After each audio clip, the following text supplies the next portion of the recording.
اچھا اگر تسی قوالی میں اب اس کی بکواس سنیے گا ذرا اس مولوی کی. میں جملہ کے کہنے لگا چلو کہہ دینا پوری سورہ والضحیٰ پڑھ کے دیکھو ساری قوالی ہوتی پئی والضحیٰ واللیل اذا سجا ما ودعک ربک وما قلی وللآخرۃ خیر لک من الاولی ولسوف یؤتیک ربک فترضی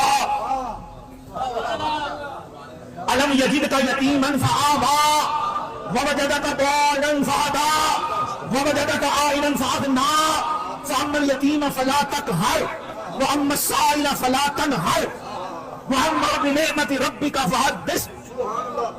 اچھی کہو یا سبحان اللہ.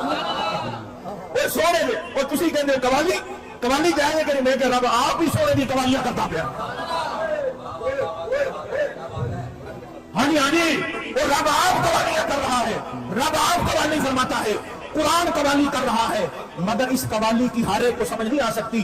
اس قوالی کو سمجھنے کے لیے کسی کے قدموں میں بیٹھنا ضروری ہے. السلام علیکم لسنر. کلپ آپ نے سنا یہ کیا کہہ رہا ہے؟ یہ کہتا ہے کہ قرآن بھی قوالی ہے اور اللہ تعالیٰ بھی قوالی پڑھتے ہیں اور تم ہمیں قوالی سے روکتے ہو. اس نے پوری سورۃ الضحیٰ پڑھی اور کہا یہ قوالی ہے. محترم اللہ نے اس کا نام سورت رکھا ہے تو اس نے قوالی کہاں سے بنائی؟ ایک بات تو یہ. دوسری بات یہ ہے کہ سورت کے مقابلے میں قوالی کا لانا یہ درست نہیں ہے, کیونکہ قوالی بندہ بناتا ہے اور سورت اللہ رب العزت نے نازل کی. جبریل کے ذریعے سے قرآن کریم کس نے نازل کیا؟ اللہ نے. اور قوالی کون بنا رہا ہے؟ یہ خود بنا رہے ہیں.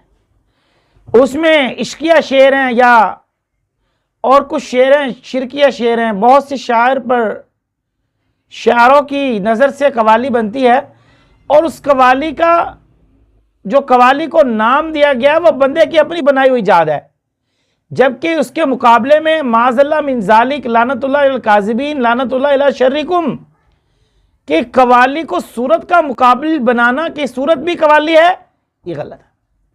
کیوں؟ اس لیے سورت قوالی نہیں ہو سکتی. قوالی بندے کی بنائی ہوئی چیز ہے اور سورت اللہ رب العزت کی اتاری ہوئی چیز ہے, نازل کردہ چیز ہے.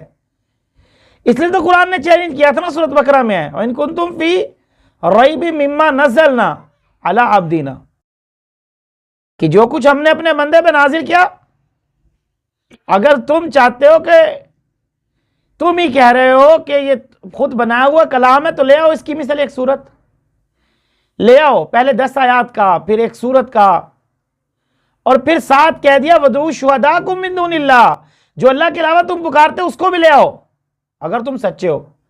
فَإِن لَّمْ تَفْعَلُوا وَلَن تَفْعَلُوا تم ہرگز ایسا کر نہیں سکتے اور ہرگز ایسا کرو گے بھی نہیں, اس لیے کہ یہ اللہ کا قرآن ہے.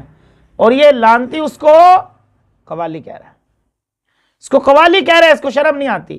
حالانکہ قوالی عشقیہ شاعر سے بنتی ہے, اشعار سے بنتی ہے, اور یہ قوالی کو قرآن کا مقابل کرنا درست نہیں ہے. اور پھر یہ لوگ یہ فتوے لگاتے ہیں کہ فلاں نے یہ کر دیا, گستاخی کر دی, یہ کر دیا, اپنی گستاخی ان کو سمجھ میں نہیں آتی. تو اس لیے میرے دوستو ہرگز ایسا نہیں ہے. قوالی تو ویسے بھی موسیقی سے بنتی ہے, اور موسیقی قرآن کریم میں دیکھا جائے یا حدیث رسول میں دیکھا جائے تو موسیقی اسلام میں حرام ہے, اور ہر حرام چیز سے ایسا کرنا اور یہ حرام کو معاذ اللہ قرآن کے مقابل قرار دے رہا ہے. یہاں پر کوئی نہیں بولے گا, ان کے بڑے بڑے مولوی بھی چپ ہو جائیں گے. کیوں؟ اس لیے کہ وہ بولنے کے قابل نہیں ہیں, ان کو اوریجنل دین آتا نہیں ہے. بہرحال اللہ تعالیٰ ہمیں صحیح دین سمجھنے کی توفیق عطا فرمائے. آخر دعوانا الحمدللہ رب العالمین.